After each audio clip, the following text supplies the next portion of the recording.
Bueno, les damos un cordial saludo, una bienvenida para todos nuestros oyentes y para todos los seguidores de nuestra emisora y redes sociales. Busco en ti donde estás, no es el final.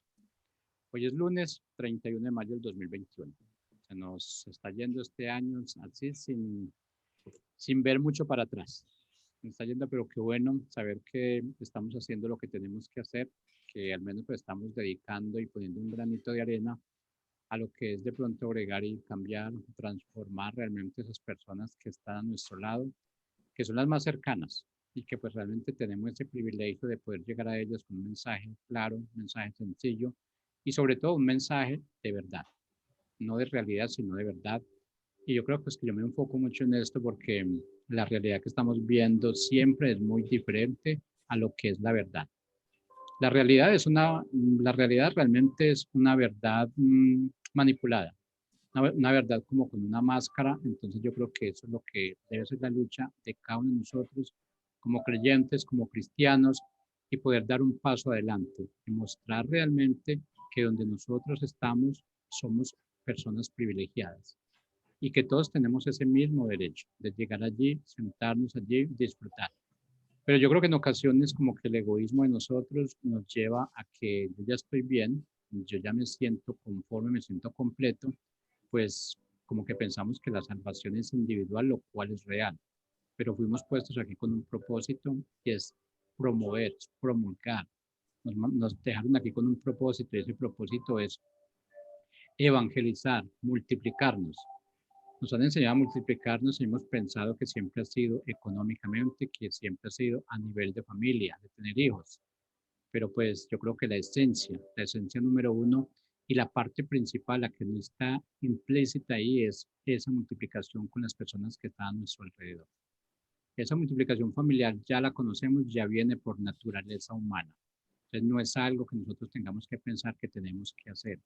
Es algo que el Padre nos dio y ese es uno de los regalos que ya estaba con nosotros en esa maleta que nos pusieron cuando llegamos aquí, en todo ese equipaje. Veníamos dotados con todo lo que necesitamos, con todo lo que podíamos hacer, pero esa evangelización es algo aparte donde realmente tenemos que poner toda nuestra fuerza y nuestro empeño. Y es por eso realmente que la Iglesia Construyendo Hogares Sólidos se ha dedicado realmente a lo que es lo que ellos llaman herencia cristiana. Dejar esa herencia realmente que es realmente lo que no nos cuesta. No nos cuesta nada, fue un regalo. Y como es herencia, debemos transmitirla. Y lo más sencillo es hacerlo. Pero bueno, yo creo que estamos en un proceso de aprendizaje y ese aprendizaje es el que nos va a permitir soltarnos de lo que realmente nos está sobrando y nos dieron en abundancia. Así es que, Pastor Boris, bienvenido y bueno, continuemos con todo ese proceso que yo creo que se ven los frutos y se ven los frutos realmente con las personas que están a nuestro alrededor y que están hablando de lo que reciben y están dando a conocer lo que reciben. Así es que damos la bienvenida. ¿Cómo están? Bueno, Jorge, gracias. Buenas tardes. Has hecho un buen resumen de la importancia de la familia, del propósito por el cual Dios nos ha creado. Muy importante, Jorge.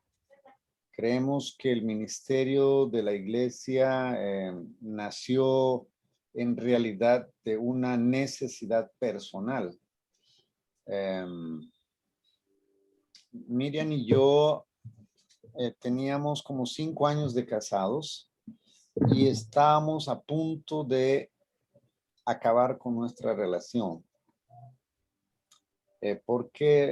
No porque eran diferencias que teníamos, pero que ya después que pasaron los años, analizamos bien, nos damos cuenta que no eran una razón para acabar con nuestro matrimonio. Y ahí fue que conocí el ministerio del PEM, que se llama Programa de Enriquecimiento Matrimonial. Y muy irónico, Jorge, porque en medio de la desesperación y ahora, ¿qué hago para que mi matrimonio no acabe? Bueno, para empezar, gracias a Dios que tenía ese sentido. Entonces, yo tenía un pastor de la iglesia presbiteriana en Bolivia y él me dijo, mira, Boris, hay un retiro en Perú para parejas quiero que vayas. Yo dije, pero Miriam no va a querer ir, no importa, ve tú solo. Y me fui a un retiro de parejas solo.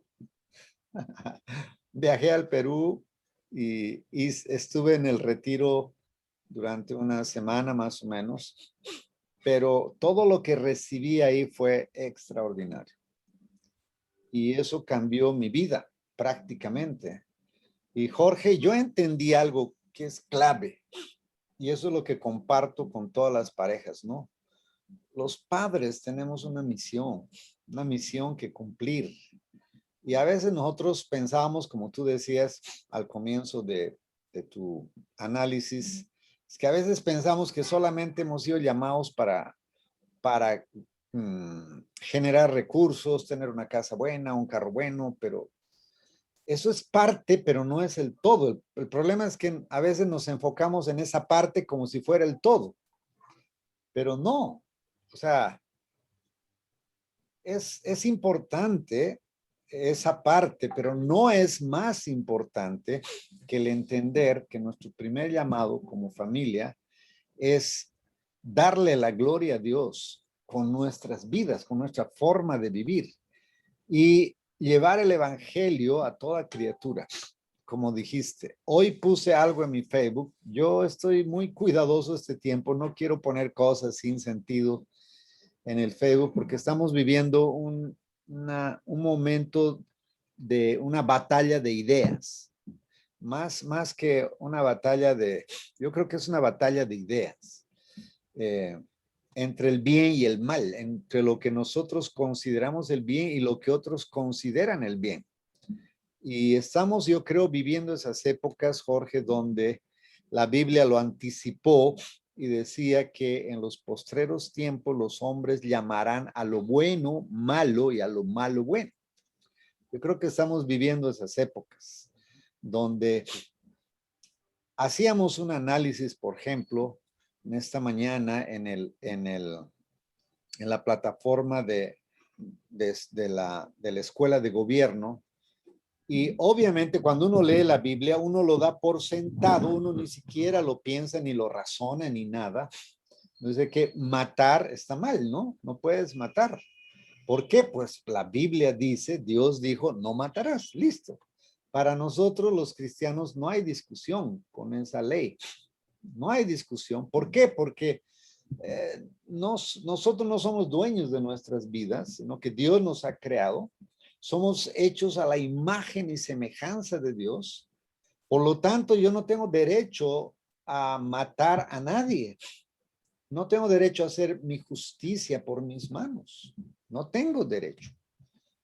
Entonces, para las generaciones pasadas, el matar era una cosa como, pues no hay nada que discutir, ¿no? O sea, no hay que matar, punto.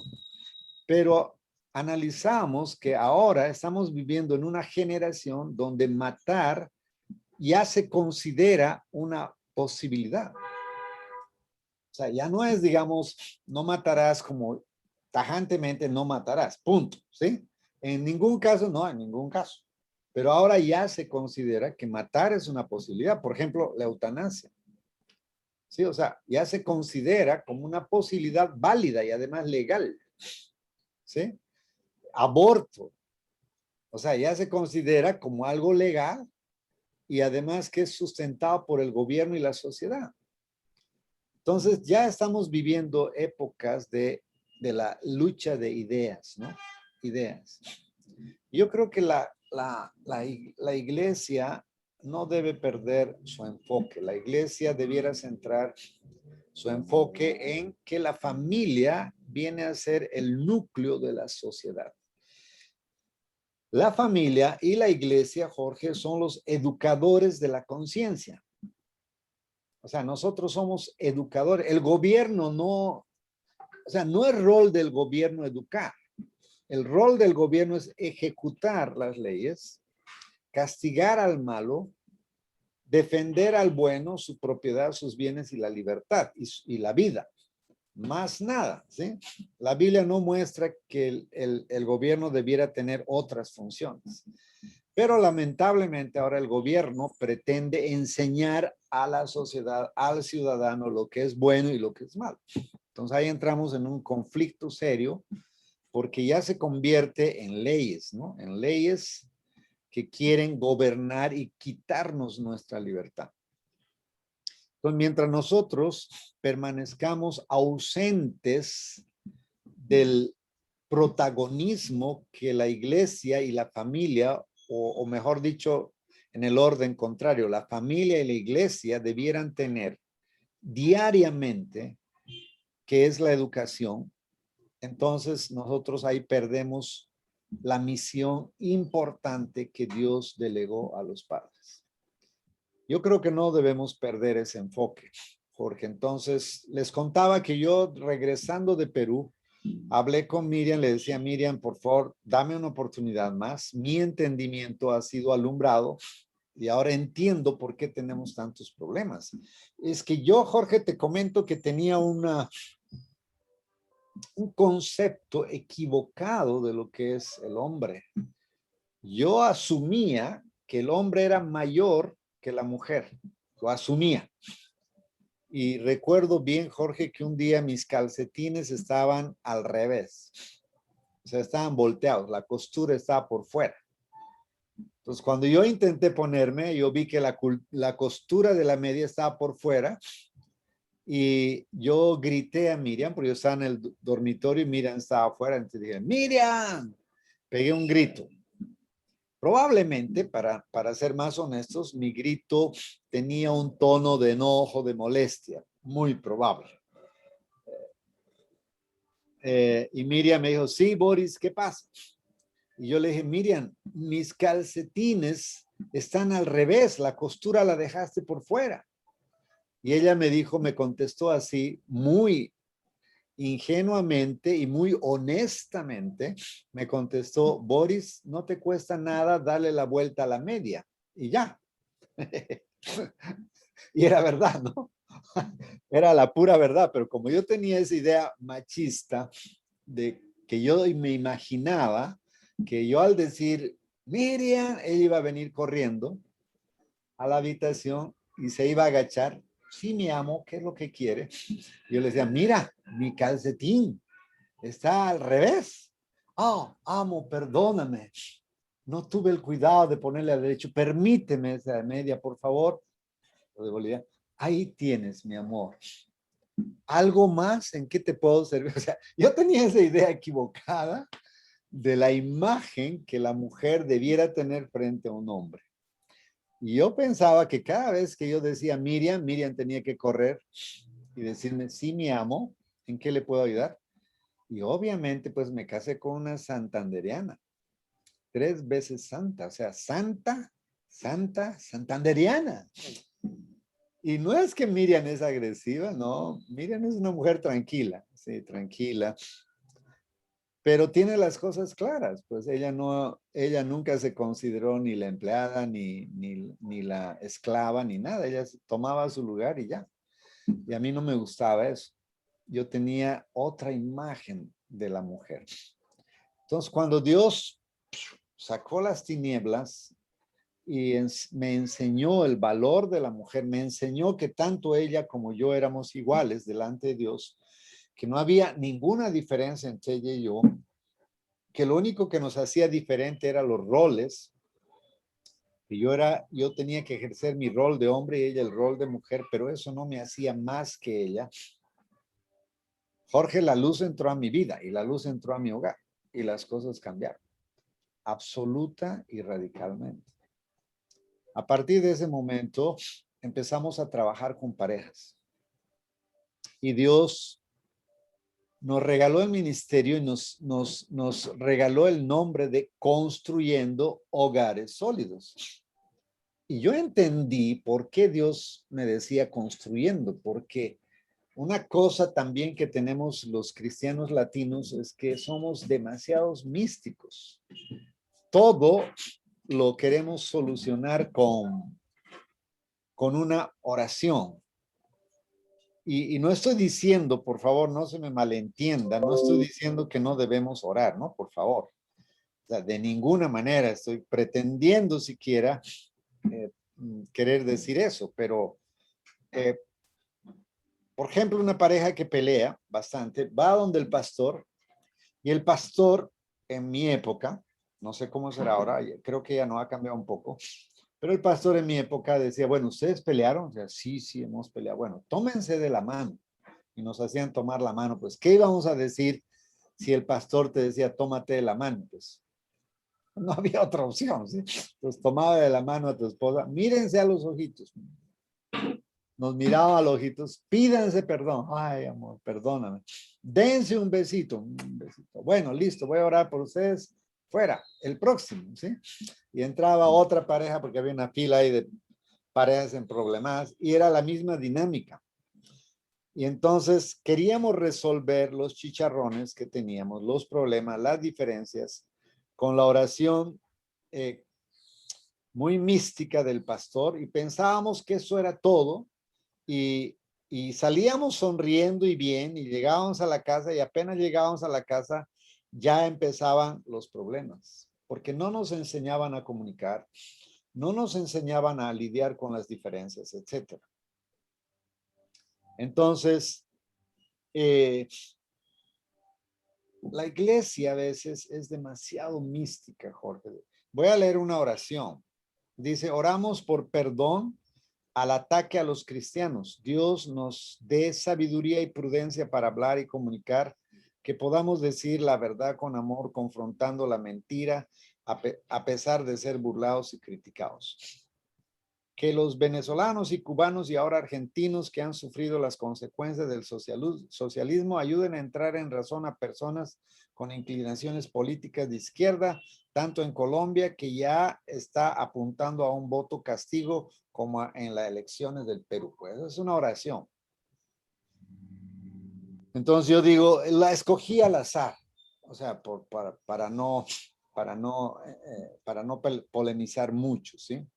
Pero cuando nosotros oramos así, de esa manera, y pensamos que el problema no está en nosotros, sino que el problema está en Dios, y que Dios desde arriba tiene que bajar con su varita mágica y algún milagro hacer en nuestra mente para que, no sé, seamos sabios para poder decir lo que vamos a decir en el Facebook, entonces estamos indirectamente diciendo que Dios es el culpable y responsable de todas las barbaridades que pegamos en el Facebook. Algunas son buenas, pero la mayoría son una barbaridad de todo lo que pegamos en el Facebook. Pero le echamos la culpa a Dios y luego decimos, pero he orado, como si la sabiduría solo sería una responsabilidad de Dios. Entonces, cuando yo pido sabiduría, pues obviamente lo mínimo que tengo que hacer es empezar a leer la palabra, ¿no? Y a estudiarla. Y luego orar que Dios me dé sabiduría, que Dios alumbre mi entendimiento cuando estoy leyendo la palabra. Pero si no leo la palabra y pido sabiduría, pues eso es casi como una magia, ¿no? Eso es como magia, eso es como pedir magia. Entonces, Señor, te pedimos por Colombia y atamos el espíritu de borrachera, atamos el espíritu de corrupción, atamos el espíritu de idolatría y lo echamos al fondo del mar y ya. La pregunta del millón es, ¿será que esa oración es efectiva? ¿Será que esa oración va a cambiar la historia de nuestra nación?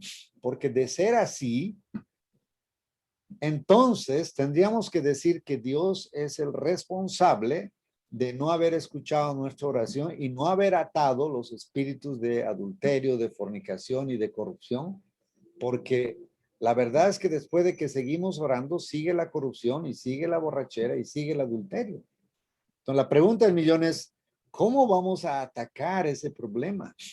¿Será que se trata de atar y desatar y echar al fondo el abismo?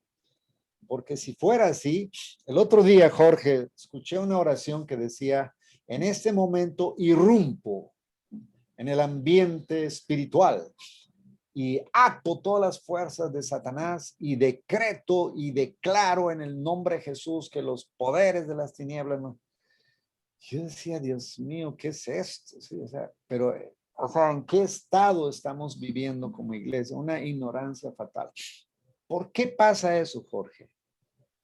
Porque nos hemos olvidado de la verdadera misión que los padres tenemos, que los padres cristianos tenemos en este mundo. Y es educar. Educar a nuestros hijos con la palabra. O sea, llevarlos a razonar, a pensar, que no se traguen toda la cosa. Que, o sea, dijeron que hay que decretar. A ver, ¿dónde dice la palabra que hay que decretar? ¿Qué días leía una oración? Jorge decía, nos montamos a un helicóptero y hicimos una oración poderosa desde los aires. Y entonces las personas decían, uy, sí, eso sí tiene poder. Porque si se oró desde los aires, eso tiene poder. O sea, ¿cómo así? O sea, ¿cómo así? O sea, somos demasiados místicos, extremadamente místicos. Y yo digo, esa no es la forma de cambiar una nación. Obviamente Dios puede hacer, Jorge, estoy convencido de eso, que Dios puede hacer un milagro en Colombia y darnos un avivamiento tal que rompa todas las estructuras de la sociedad, y eso Dios puede hacerlo. Por supuesto que Dios puede hacerlo. Pero si después de esa tremenda manifestación del Espíritu Santo, donde hay milagros y portentos y los ciegos ven y los cojos caminan, etcétera, y aún los muertos resucitan, obviamente, probablemente mucha gente va a entregar su vida al Señor y nuestras congregaciones probablemente estén llenas. Pero la pregunta del millón es esta, Jorge. ¿Qué va a pasar después de 6 meses? O sea, si seguimos solamente pensando que podemos vivir de milagros y de señales, estamos perdidos.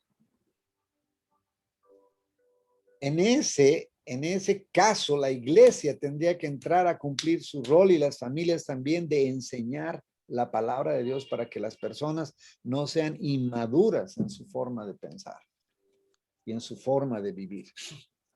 Entonces, si realmente queremos que ese avivamiento se sostenga por décadas o por siglos, se debe enseñar la palabra de Dios. Hay que enseñar. Es la misión de los padres cristianos enseñar a los hijos las escrituras. Las escrituras. Y enseñarles a ser buenos ciudadanos. Buenos ciudadanos. Buenos cristianos. Buenos hijos. Entonces lo voy a decir en el orden. Buenos hijos. Buenos cristianos, miembros de una congregación, buenos ciudadanos. Y lo primero entonces en ese orden que estoy hablando es llevar a nuestros hijos a los pies del Señor, para que ellos entiendan que Dios es el soberano. Pero si no hacemos esta labor, Jorge, no podemos pedir cambios a la sociedad. Nosotros estamos viviendo este momento en Colombia, estamos cosechando lo que hemos sembrado y queremos resolver el problema con oraciones místicas. Esa no es la idea. Esa no es la idea. O sea, cuando yo escucho oraciones de esa naturaleza, Jorge, yo digo, estamos esperando o estamos creyendo que Dios tiene que bajar del cielo a resolver y a tapar todos los huecos que hemos hecho. Entonces, si no lo hace, ¿quién es el culpable? Pues Dios. Dios es el culpable. Como la mayoría de la gente en el mundo cree que Dios es el culpable del mal y la pobreza que hay en el mundo.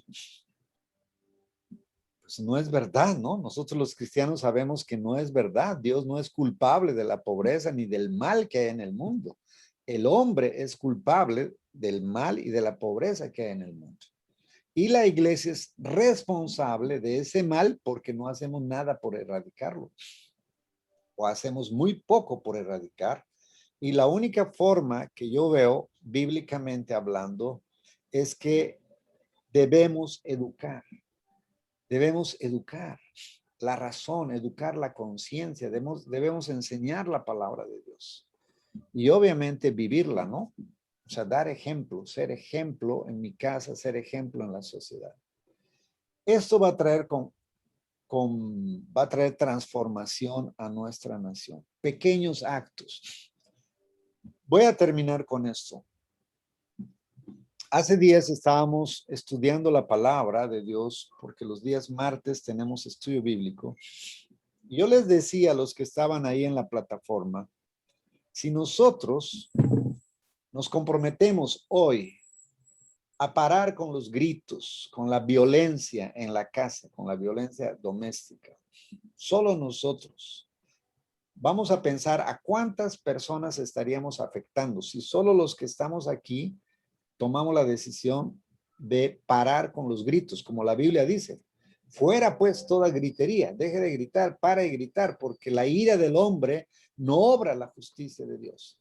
Entonces nos arrepintamos de estar gritando en la casa, de estar insultándonos los unos a los otros y elijamos la paz, elijamos el hablar, elijamos el charlar, el conversar, en vez de insultarnos y gritar.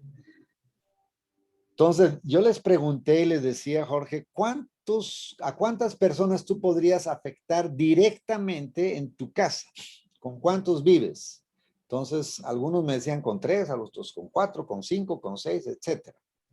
Y en un momento llegamos a la conclusión de que solo los que estábamos ahí directamente podíamos afectar a más de 100 personas. Directamente. Que las personas puedan ver nuestro testimonio de un cambio total, radical en nuestras vidas, de decir no más a la gritería. Entonces ya eran 100 personas que estaban siendo directamente afectadas por nuestro testimonio. Ahora, si estas personas son afectadas directamente por nuestro testimonio y les compartimos el evangelio, y esas 100 personas se unen a nosotros y hacen ese mismo pacto, estoy hablando de un solo acto, hacen ese mismo pacto y nos comprometemos en un año a afectar a otras 100 más, en un año ya somos 200. Y así sucesivamente. Y estamos hablando de 10 personas que éramos esa noche. ¿Cuántos cristianos somos en Colombia? Jorge, somos 12 millones de cristianos. Y la pregunta del millón es, ¿por qué no estamos afectando la sociedad? ¿Por qué no se nota que hay 12 millones de cristianos en Colombia? Porque nos hemos vuelto místicos, Jorge. Creemos que Dios tiene que resolver todos los chicharrones en los cuales nos metemos. La oración más tonta que escuché fue, ¿cuántos están endeudados? Y en esa congregación X, no voy a nombrar cuál, el 90% de los hermanos levantaron la mano y decían, vamos a orar para que Dios haga un milagro, para que el dinero llegue a tu cuenta de una manera milagrosa, que se pase del dinero de una cuenta X y se pase a tu cuenta. ¿Tú puedes creer eso, Jorge? Entonces, ¿tú crees que Dios es un ladrón? ¿Tú crees que Dios haría eso? Eso es increíble. O sea, ¿cómo te imaginas a Dios robando la cuenta de alguien y traspasándole a tu cuenta? Y todo el mundo estaba feliz. Y dijeron amén. Y al día siguiente pasó gente a contar que sí, efectivamente les había llegado a su cuenta su dinero, pero no sabían cómo. Y toda la gente aplaude. Es impresionante la inmadurez en la que vivimos, hermano. Es increíble. Pero también escuché otro video, otra enseñanza de un X pastor que decía, ¿cuántos de esta congregación deben? Y la mayoría levantó la mano. Entonces dijo, yo les voy a dar un secreto para que ustedes salgan de las deudas. Y todo el mundo estaba esperando que él iba a orar o una profecía, algo así. Les voy a dar un secreto sencillo. Por favor, empiecen a pagar su deuda. Sin misticismos, hermano. Y yo creo que necesitamos aterrizar a eso, Jorge. Hemos elevado el cristianismo a una vida por ahí arriba en las nubes. Y la verdad es que ni siquiera es real ni siquiera para nosotros, ¿no? Los que hemos elevado el cristianismo por ahí a las nubes, nos hemos alejado tanto de la realidad. El mundo está esperando ejemplos claros, ejemplos diarios, prácticos, de gente que entiende que Dios es el número uno y que vivimos en ese temor de Dios constante en todo mi diario vivir, en mi forma de hablar, de vivir, de comer, de vestirme, etc. Esa es la única forma que nosotros vamos a traer transformación a este país. Dios salve a Colombia, querido Jorge. Dios salve a Colombia, hermano querido. Muchas gracias, Jorge, por este tiempo. Muchas gracias a los que nos escuchan. Un gran abrazo para todos.